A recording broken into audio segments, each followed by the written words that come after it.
तो सीन ये है कि प्लेटफॉर्म पर ट्रेन लग गई है, 15 मिनट बाद खुलने वाली है और अब याद आ रहा है कि बड़ी वाली अटैची तो घर में ही छूट गई।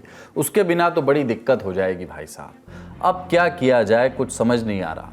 यही हाल बिहार चुनाव में भिड़े दोनों बड़े गठबंधनों का है। पहले दौर के नामांकन की लास्ट डेट बस खत्म होने वाली है, लेकिन एनडीए और महागठबंधन वाले ढंग से कुछ फाइनल नहीं कर पा रहे। एनडीए के सीट शेयरिंग ऐलान के बाद भी उथल पुथल मची हुई है, इतनी कि नीतीश कुमार के घर के बाहर धरना प्रदर्शन चल रहा है, इस्तीफे फेंके जा रहे हैं और सारी लड़ाई चिराग पासवान के जैकपॉट पर आ गई है।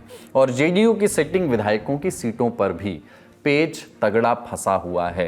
यही हाल विपक्षी गठबंधन का भी है। लालू प्रसाद यादव पहले टिकट बांट रहे हैं और तेजस्वी कैंसिल कर रहे हैं।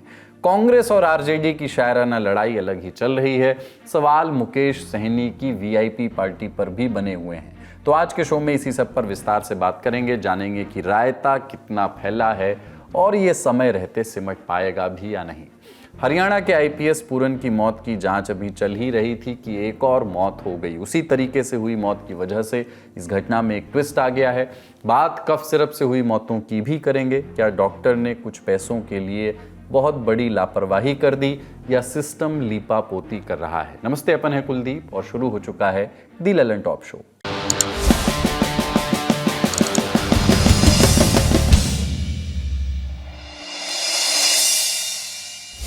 बिहार चुनाव की तारीखों का ऐलान हुए 8 दिन बीत गए हैं। पहले फेज के नॉमिनेशन की आखिरी तारीख भी 2 ही दिन दूर है, लेकिन एनडीए और महागठबंधन के बीच पार्टी और विचारधारा से परे जो डेलुलू पसरा है, उसे देखकर मौके की नज़ाकत का अंदाज़ा ही नहीं लग रहा। दोनों गुटों में सीट शेयरिंग पर अब भी घमासान मचा हुआ है। इस बीच नामों का ऐलान भी हो रहा है और बयान तो इफरात में आ ही रहे हैं। पहले बात एनडीए की करते हैं। आपको पता ही है कि 12 अक्टूबर को एनडीए ने सीट शेयरिंग फॉर्मूले का ऐलान किया। बीजेपी और जेडीयू दोनों को 101 सीट, जीतन राम मांझी के हिंदुस्तान अवाम मोर्चा और उपेंद्र कुशवाहा के राष्ट्रीय लोक मोर्चा को 6 सीटें। लेकिन असली हीरो निकले चिराग पासवान और उनकी लोक जनशक्ति पार्टी रामविलास। कुल सीटें उन्हें मिली 29। ये वही चिराग पासवान है जो पिछले विधानसभा चुनाव में अकेले लड़े थे। वही चिराग जिनके ऊपर बीजेपी ने उनके चाचा पशुपति पारस को तरजीह दी थी। लेकिन अब एनडीए के भीतर वो हैवी वेट बॉक्सर बन गए हैं और उनके दांव पेच जेडीयू और नीतीश कुमार के गले की हड्डी। क्यों? क्योंकि चिराग ने जेडीयू की कई सीटों पर दावा कर दिया है। इनमें से कई ऐसी हैं जिन पर अभी जेडीयू के सिटिंग विधायक मौजूद हैं और चिराग के इस हैवी ड्राइविंग से जेडीयू नेता खुश नहीं है, बिल्कुल भी नहीं। अब बात यह है कि 29 सीट का चक्कर कहां से शुरू हुआ। जेडीयू की सिटिंग सीट्स की बात करें तो जैसे राजगीर और सोनबरसा पर चिराग की नज़र है। सोनबरसा के विधायक और बिहार सरकार में मंत्री रत्नेश सदा को कुछ दिन पहले ही खुद नीतीश कुमार ने पार्टी सिंबल दिया था, लेकिन चिराग बोल रहे हैं कि ये सीट हमारी है। मोरवा सीट पर भी यही लड़ाई है। पिछले चुनाव में जेडीयू यहाँ से 11,000 वोट से हारी थी, लेकिन जेडीयू का कहना है कि इस बार हम यही सीट से लड़ेंगे। अब ये झगड़ा इतना बड़ा हो गया है कि पटना में नीतीश कुमार के घर के बाहर धरना हुआ। जेडीयू के नेता और कार्यकर्ता बैठ गए, सिक्योरिटी टाइट करनी पड़ी। टिकट बंटवारे को लेकर के नाराजगी इतनी ज्यादा कि भागलपुर से जेडीयू सांसद अजय कुमार मंडल ने अपना इस्तीफा मुख्यमंत्री को भेज दिया। बोले, विधानसभा चुनाव के टिकट बंटवारे में मेरी सलाह नहीं ली गई, इसलिए इस्तीफा दे रहा हूं। पार्टी के कुछ लोग मेरे ही लोकसभा में टिकट बांटने का काम कर रहे हैं और संगठन की अनदेखी कर रहे हैं। ये दुखद है। मुझे आपसे मिलने तक नहीं दिया जा रहा, ना ही मेरी राय सुनी जा रही है। इधर बीजेपी नेता कहते हैं कि एनडीए में सब चंगासी, 99% तय हो चुका है कि कौन कहां से लड़ेगा। कहीं कोई नाराजगी नहीं है। ऐसी खुशी की बात है कि एनडीए गठबंधन चट्टानी एकता के साथ आगे अपने चुनाव क्षेत्र में जाएगा। निदा फाजली साहब माफ करेंगे, लेकिन सिर्फ एक आदमी में ही 10-20 आदमी नहीं, एक कहानी में भी 10-20 कहानियां होती हैं। बीजेपी नेता भले ही कहते रहें कि सब ठीक है, लेकिन बात इतनी भी सीधी नहीं है। इस पूरी उथल पुथल से निपटने के लिए नीतीश कुमार ने आज एक इमरजेंसी बैठक बुलाई। कई तरह की बातें चली। क्या नीतीश चिराग को मनाएंगे या फिर कुछ सीट्स पर अड़ जाएंगे या फिर बीजेपी से शिकायत करेंगे? ये सवाल अब भी बने हुए हैं। रिपोर्ट्स ये भी बताती हैं कि बीजेपी के आला लीडर भी बैठकें कर रहे हैं। कहने वाले कह रहे हैं कि बीच का रास्ता अब भी निकल सकता है, लेकिन ये इतना आसान नहीं है, क्योंकि लोकसभा चुनाव में 5 की 5 सीटें जीतने वाले चिराग का कहना है कि हमने एनडीए को मजबूत किया, हमें अपना हक चाहिए। और बीजेपी भी इस समय चिराग में ही भविष्य देख रही है। खासकर जिस तरह के समीकरण बन रहे हैं, इसका एक मजमून हमें मिला अंग्रेजी अखबार इंडियन एक्सप्रेस में छपी दीप्तिमान तिवारी की रिपोर्ट में। रिपोर्ट में बीजेपी नेताओं के हवाले से अंदर की कुछ बातें बताई गई हैं। मसलन चिराग की मांग इसलिए मानी गई ताकि बिहार में एनडीए को एक रखा जा सके। चिराग की मांगों को मानने के पीछे एक बड़ा फैक्टर दलित प्रश्न है। 2024 के लोकसभा चुनाव के दौरान यूपी में दलितों का एक बड़ा हिस्सा समाजवादी पार्टी के पास चला गया था। बीजेपी नहीं चाहती कि लोकसभा चुनाव के दौरान संविधान और आरक्षण को लेकर जिस तरह का नैरेटिव उसके खिलाफ बना, वैसा कुछ अब बिहार में हो। सीजेआई बीआर गवई पर जूते से हमला और हरियाणा में आईपीएस वाई पूरन कुमार की मौत की वजह से दलित सवाल पर बीजेपी को कठिनाइयों का सामना करना पड़ रहा है, वो बैकफुट पर दिख रही है। बिहार में पासवान समुदाय की आबादी करीब 5.5% है। पूरे दलित समुदाय की बात करें तो यह हिस्सेदारी करीब 20% तक जाती है। चिराग पासवान केंद्र में मंत्री हैं और एक बड़ा दलित युवा वर्ग उन्हें नेता के तौर पर देखता है। ऐसे में बीजेपी दलितों के सवाल पर किसी भी तरह से बैकफुट पर नहीं दिखना चाहती। रिपोर्ट के मुताबिक जब चिराग अपनी जिद पर अड़ गए तो बीजेपी ने लोकसभा चुनाव के आधार पर सीट शेयरिंग का फॉर्मूला तय किया। क्योंकि चिराग की पार्टी ने 5 सीटें जीती थी तो प्रति सीट 6 विधानसभा के आधार पर उन्हें 29 सीटें दी गई, 30 से 1 कम। पहले चिराग 40 सीट पर अड़े हुए थे, लेकिन ये उनकी इस प्रेशर टैक्टिक्स का हिस्सा था जिसके तहत वो लगातार कानून व्यवस्था को, लॉ एंड ऑर्डर को लेकर के नीतीश कुमार पर निशाना साध रहे थे। जेडीयू ने इसकी शिकायत बीजेपी से की थी। बदले में बीजेपी ने चिराग से कहा था कि हाथ थोड़ा हल्का रखिए, और इसके एवज में चिराग ने सीटों की मांग करने में हाथ हल्का नहीं छोड़ा। एक और बात चल रही है, यही कि चिराग पासवान को इस बार इनाम मिला है पिछले विधानसभा चुनाव में जेडीयू को तीसरे नंबर की पार्टी बनाने का। पिछली बार चिराग ने अकेले चुनाव लड़ा था और चुन चुनकर जेडीयू उम्मीदवारों के खिलाफ अपने कैंडिडेट उतारे थे। 135 में से सिर्फ 1 सीट जीती थी, लेकिन जेडीयू का ग्राफ खराब करने में काफी कामयाब रहे थे। इस थ्योरी की बात बीजेपी के ट्रैक रिकॉर्ड को देखते हुए की जा रही है। महाराष्ट्र का नाम बार बार लिया जा रहा है। कहा जा रहा है कि बीजेपी अपने सहयोगियों को कमजोर कर देती है। महाराष्ट्र में शिवसेना को किया, बिहार में जेडीयू को कमजोर करने की कवायद पहले से ही चल रही है। ऐसे ही कुछ आरोप आरजेडी के प्रवक्ता मृत्युंजय तिवारी ने लगाए। एनडीए में ऑल इज नॉट वेल है, यह स्पष्ट दिख रहा है। जो बात लगातार श्री तेजस्वी जी कह रहे थे, हम लोग कह रहे थे कि बीजेपी जेडीयू को समाप्त कर देगी और मुख्यमंत्री भी नहीं बनाएगी, तो अब वो दृश्य तो दिख रहा है, तो हैसियत बता दी। अभी बड़े भाई की भूमिका में जेडीयू रहती थी, बराबरी पर लाया है, और श्री चिराग पासवान जी और बीजेपी ने मिलकर 130 सीट ले ली। अब चुनाव के बाद जेडीयू को समाप्त बीजेपी कर देगी और मुख्यमंत्री का कुर्सी भी ले लेगी। आरजेडी के प्रवक्ता ने ये सब कह तो दिया, लेकिन उनके खुद के कैंप में भी उथल पुथल मची हुई है। नामांकन के 2 दिन पहले तक ये विचार किया जा रहा है कि क्या मुकेश सहनी की वीआईपी को गठबंधन से बाहर का रास्ता दिखाया जा सकता है। ये तो विचारों की बात है। विचार मुकेश सहनी ने भी रखे, दी ललन टॉप के संपादक सौरभ द्विवेदी को दिए इंटरव्यू में। उस इंटरव्यू का लिंक आपको डिस्क्रिप्शन में दे रहे हैं, उसको भी आप पूरा देख सकते हैं। समय है कि थोड़ा कांग्रेस और आरजेडी की खबर ले ली जाए। 13 अक्टूबर की शाम इंडिया गठबंधन के भीतर एक बड़ा डेवलपमेंट हुआ। राजद के मुखिया लालू प्रसाद यादव ने कई नेताओं को पार्टी की उम्मीदवारी बांट दी, यानी सिंबल बांट दिए टिकट के लिए। ये सब हुआ राबड़ी देवी के घर पर। रिपोर्ट्स ये भी आई कि राबड़ी देवी और लालू यादव के दिल्ली से लौटते ही उनके घर के बाहर आरजेडी नेताओं और समर्थकों की भारी भीड़ इकट्ठा हो गई। कई लोग सिंबल मिलने से खुश थे, कुछ लोग नाराज थे, नारेबाजी हो रही थी। देर रात तक ये मजमा जमा रहा, लेकिन फिर आया एक ट्विस्ट। देर रात तेजस्वी भी दिल्ली से लौटे। लालू यादव से सिंबल पाने वाले नेताओं को वापस बुलाया गया, सिंबल वापस लिए गए। ऐसा इसलिए हुआ क्योंकि कांग्रेस ने इस पर कड़ा ऐतराज जताया। कहा कि अभी तक सीट शेयरिंग फॉर्मूला तय नहीं हुआ, सिंबल कैसे बांट दिए गए। ऐसे में तेजस्वी ने मौके की नजाकत को समझा और जरूरी कदम उठाया।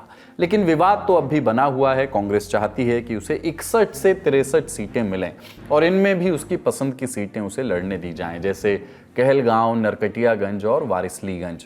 कहलगांव तो कांग्रेस का खैर गढ़ रहा है, 9 बार जीत मिली है। आखिरी जीत 2015 में मिली थी। नरकटियागंज में पार्टी को लगता है कि बड़ी मुस्लिम आबादी का फायदा उसको हो सकता है।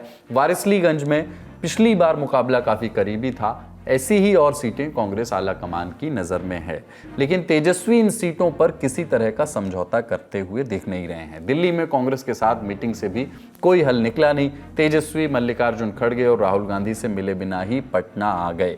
इधर राहुल गांधी ने बिहार के अपने नेताओं से कहा कि सौदेबाजी दमदार होनी चाहिए। पिछली बार की तरह नहीं करना है कि संख्या में तो सीटों की भरमार हो जाए, लेकिन वहां की हार का बोझ पार्टी को उठाना पड़े और स्ट्राइक रेट कम होने की वजह से हार का ठीकरा भी उसी पर फोड़ा जाए। कुल मिलाकर कांग्रेस का कहना है कि सीटें भले ही थोड़ी कम मिले, लेकिन ऐसी ना मिले जहां जीत की संभावना कम हो। जानकारी के मुताबिक पार्टी ने 50 से 52 ऐसी सीटों की पहचान की है जहां वो पूरा दम लगा करके लड़ेगी। पार्टी के नेताओं को उम्मीद है कि इन सीट्स के जरिए उसका स्ट्राइक रेट सुधर जाएगा। हालांकि अंतिम सहमति अभी तक बन नहीं पाई है। विपक्षी गठबंधन में एक ट्विस्ट और है। विकासशील इंसान पार्टी और उसके सर्वेसर्वा मुकेश सहनी का क्या? तेजस्वी उनके ऊपर ज्यादा भरोसा नहीं करते। एक मीटिंग में उन्होंने कहा कि सहनी ने आरजेडी की 10 सीटों पर अपने सिंबल बांट दिए, कंफ्यूजन फैला रहे हैं। ये भी जानकारी आई कि सहनी एनडीए के साथ भी सौदेबाजी में लगे थे। सहनी दिल्ली भी पहुंचे थे, लेकिन तेजस्वी की ही तरह राहुल और खड़गे से मिले बिना पटना लौट आए। ललन टॉप के इंटरव्यू में इस बारे में उन्होंने विस्तार से बात की है, देखिएगा। कांग्रेस का कहना है कि वीआईपी का फैसला, मुकेश सहनी की पार्टी का फैसला तेजस्वी पर ही छोड़ा जाए। अगर उनको गठबंधन से बाहर करना है तो ये भी सही। इस स्थिति में कांग्रेस की सीटों का आंकड़ा 65 से 70 के बीच जा सकता है। वहीं लेफ्ट पार्टियों के करीब 30 सीटों पर लड़ने की सहमति बनती हुई अभी दिख रही है। कांग्रेस और आरजेडी के बीच शायराना लड़ाई भी चल रही है। इमरान प्रतापगढ़ी और मनोज झा की इन पोस्ट पर आप नजर डालिए, आपकी स्क्रीन पर चल रही हैं। ये थी पूरी कहानी। अब सवाल कि 2 दिन के टाइम में दोनों गुट कैसे इस रायते को समेटेंगे, सिमट भी पाएगा या नहीं। इस बीच बिहार से कुछ और अपडेट्स भी आई हैं। बीजेपी ने 71 उम्मीदवारों की अपनी पहली सूची जारी कर दी है। दोनों उप मुख्यमंत्रियों सम्राट चौधरी और विजय कुमार सिन्हा को तारापुर और लखीसराय से क्रमशः टिकट दिए गए हैं। बिहार के स्वास्थ्य मंत्री मंगल पांडे को सिवान से टिकट दिया गया है। पहली लिस्ट में 9 महिला उम्मीदवारों के नाम हैं। लोक गायिका मैथिली ठाकुर ने भी भगवा पार्टी का दामन थाम लिया है। बिहार पर हमारी नज़र बनी हुई है। ग्राउंड से भी आप हमारी रिपोर्ट्स लगातार देख रहे हैं। एक सूचना और कि सप्ताह की सवारी जो हमारा नया शो है, उसमें 15 अक्टूबर सुबह 9 बजे मुजफ्फरपुर से दरभंगा तक हमारे साथ आप बस की सवारी कीजिएगा। चलती बस में ही सप्ताह से लेकर समाज तक सारी बातें उसमें हुई हैं। और फिर हम बिहार के लोग में 15 अक्टूबर शाम 5 बजे एक नया एपिसोड उसका रिलीज़ होगा। मखाना किसानों के साथ हमारी बातचीत, उसमें आप देखिएगा पोखर यानी तालाब से मखाना निकालते मजदूर किन खतरों से जूझते हैं, मखाना किसानों को लोन क्यों नहीं मिलता और क्यों सरकारी योजनाओं का लाभ उन तक अभी तक नहीं पहुंच रहा है। इन सब पर बात हुई है। अब दूसरी बड़ी खबर की ओर बढ़ते हैं। आईपीएस पूरन की मौत के मामले में 14 अक्टूबर को एक नया ट्विस्ट आया। रोहतक साइबर सेल में एएसआई संदीप लाठर की मौत की खबर आई। कहा गया कि उन्होंने अपनी जान ले ली है। उनके छोड़े गए एक नोट और वीडियो मैसेज का जिक्र आया, जिसमें आईपीएस वाई पूरन कुमार पर भ्रष्टाचार के आरोप लगाए गए हैं। एएसआई संदीप आईपीएस पूरन के गनमैन सुशील कुमार पर लगे रिश्वतखोरी के आरोप वाली जांच वाली टीम में थे। एएसआई का शव रोहतक पानीपत टोल प्लाजा के पास एक खेत में मिला। इस बारे में और क्या जानकारी है, सुनते हैं अपने साथी पत्रकार से। रोहतक की टीम से एएसआई ने अपनी आज जान ले ली और उन्होंने कहा कि वाई पूरन कुमार जो कि जांच के दायरे में थे, उन्होंने कहा कि वो काफी करप्ट थे। ये पूरा मामला हुआ जब 6 तारीख को सुशील कुमार का अरेस्ट हुआ। ये बताया जाता है कि ये जो एएसआई साइबर सेल में है, एक जाट बताया जा रहा है। वहां पर एक तरह से कहीं ना कहीं ये प्रेशर जरूर रहा कि इनको चंडीगढ़ पुलिस के सामने आके अपना बयान रखना है, लेकिन उससे पहले उन्होंने अपनी जान ले ली। अब केस से जुड़ी कुछ और अपडेट। आईपीएस पूरन की मौत की जांच में चंडीगढ़ एसआईटी को अभी तक कोई खास सफलता नहीं मिली है। जांच पोस्टमार्टम रिपोर्ट और आईपीएस के लैपटॉप पर टिकी है। पोस्टमार्टम 8 दिन बीतने के बाद भी नहीं हो सका है। वहीं एसआईटी पता लगाने की कोशिश में है कि आईपीएस पूरन के मेल से नोट एग्जैक्टली कब और किन किन को भेजा गया था, लेकिन आईपीएस के परिवार ने लैपटॉप अब तक जांच टीम को नहीं सौंपा है।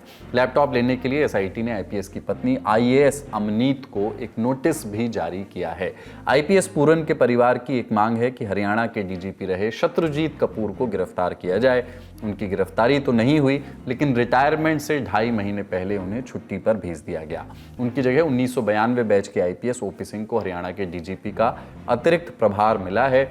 शत्रुजीत कपूर को कितने दिनों की छुट्टी पर भेजा गया, ये अभी तक स्पष्ट नहीं हुआ है। वहीं आईपीएस पूरन के घर आज भी नेताओं का आना जाना लगा रहा। लोकसभा में नेता विपक्ष राहुल गांधी ने आईपीएस के घर का दौरा किया, उनके परिजनों से मुलाकात की, आईएएस अमनीत और उनकी बेटी से करीब आधे घंटे बातचीत की। राहुल बोले कि ये केवल एक परिवार का मामला नहीं है, घटना से गलत संदेश जा रहा है। ये एक सर्विंग ऑफिसर हैं, आप समझते हो, देश समझता है कि इन पे कैसे प्रेशर्स आ सकते हैं। कार्रवाई होनी चाहिए और इमीडिएटली इन अफसरों पर एक्शन होना चाहिए। एक्शन होना चाहिए, आप अरेस्ट कीजिए। परिवार सिंपल मैसेज दे रहा है और बिल्कुल सही है, वो कह रहे हैं हमें रिस्पेक्ट चाहिए। आपने हमारे पति को डिसरिस्पेक्ट किया, आपने उसके करियर को खत्म करने की कोशिश की, और ये सिर्फ एक परिवार की रिस्पेक्ट की बात नहीं है, हिंदुस्तान के हर दलित भाई बहन की रिस्पेक्ट की बात है।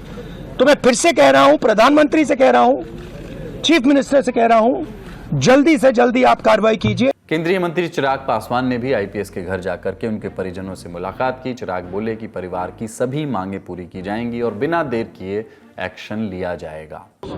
इसने कहीं ना कहीं, इस घटना ने समाज की उन कुरीतियों को उजागर करने का काम किया, जिसने ये दर्शाया कि आज भी 21वीं सदी में भी जात पात धर्म मजहब को लेकर किस तरीके से लोगों को प्रताड़ित किया जाता है।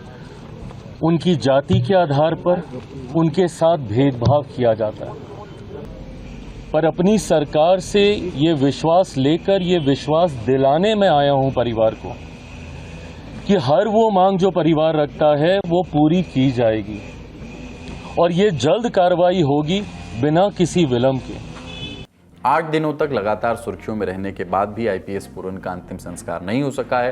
उन्होंने अपने नोट में सिस्टम के लोगों के खिलाफ आरोप लगाए, कई आला अधिकारियों के नाम लिखे। उनकी पत्नी हरियाणा सरकार में एक आईएएस अधिकारी हैं। हरियाणा से लेकर के देश के कई बड़े नेता उनके घर जा रहे हैं, लेकिन मौत के बाद जांच में कोई खास प्रोग्रेस अब तक नहीं हुई है। ऐसे में न्याय और जांच को लेकर के कई सवाल उठ रहे हैं। हरियाणा से आने वाले राजनीतिक विश्लेषक योगेंद्र यादव ने आईपीएस पूरन की मौत पर कुछ सवाल उठाए हैं। इंडियन एक्सप्रेस अखबार में छपे अपने लेख में उन्होंने पूछा है कि क्या ये सिर्फ उनकी अलग राय की वजह से था या उनकी दलित पहचान ने इसमें बड़ी भूमिका निभाई। अगर वे दलित ना होते तो क्या उन्हें इतनी मुश्किलें आती? अगर उनके अपने समुदाय के लोग उनके साथ होते तो क्या नतीजा अलग होता? इस घटना में जाति का मुद्दा उठा है, लेकिन इस पर खुलकर बात नहीं हो रही। उम्मीद है आईपीएस पूरन के परिजनों को जल्दी न्याय मिले, एक और मौत से उठे सवालों का जवाब भी मिले। इसी उम्मीद के साथ बढ़ते हैं सुर्खियों की ओर। दिल्ली के साउथ एशियन यूनिवर्सिटी की एक छात्रा से गैंगरेप की कोशिश की गई। छात्रा के आरोप के मुताबिक 4 लोगों ने कैंपस के अंदर उसके साथ गैंगरेप की कोशिश की। आरोपियों ने छात्रा को गलत तरीके से छुआ और उसके कपड़े फाड़ दिए।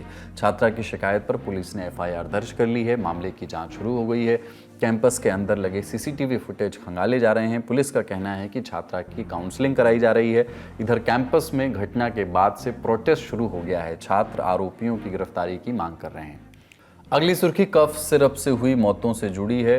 पुलिस ने यह दावा किया है कि इस मामले में गिरफ्तार डॉक्टर प्रवीण सोनी ने पूछताछ में दवा लिखने के लिए 10% कमीशन मिलने की बात स्वीकार की है। मध्य प्रदेश पुलिस ने जिला अदालत को बताया कि डॉक्टर सोनी और कई अन्य मेडिकल प्रैक्टिशनर ने दवा से होने वाले इन्फेक्शन की जानकारी के बाद भी सिरप लिखना जारी रखा। साथ ही मरीजों में दवा से होने वाले इन्फेक्शन की रिपोर्ट के बावजूद डॉक्टर ने ना तो कोई चेतावनी दी और ना ही स्वास्थ्य अधिकारियों को इसकी सूचना दी। कफ सिरप से बच्चों की मौत का मामला सामने आने पर छिंदवाड़ा के डॉक्टर प्रवीण सोनी को गिरफ्तार किया गया था। वे परासिया सामुदायिक स्वास्थ्य केंद्र के बाल रोग विशेषज्ञ रहे। उन पर कोल्ड्रिफ सिरप लिखने का आरोप लगा। जांच में इस सिरप में डाई एथिलीन ग्लाइकॉल DEG की मात्रा अधिक पाई गई। DEG एक रसायन है जो किडनी फेलियर की वजह बनता है। डॉक्टर ये दवाई प्रिस्क्राइब कर रहे थे तो डॉक्टर की समस्या तो है ही और पुलिस उसकी जांच करेगी, पर यह दवा बना कौन रहा था और बाजार में उपलब्ध क्यों थी, इसकी जांच जाने कब होगी। आज का ललन टॉप शो यहीं तक। अपना और अपनों का ख्याल रखिए। देखते रहिए दी ललन टॉप। शुक्रिया। शुभ रात्रि।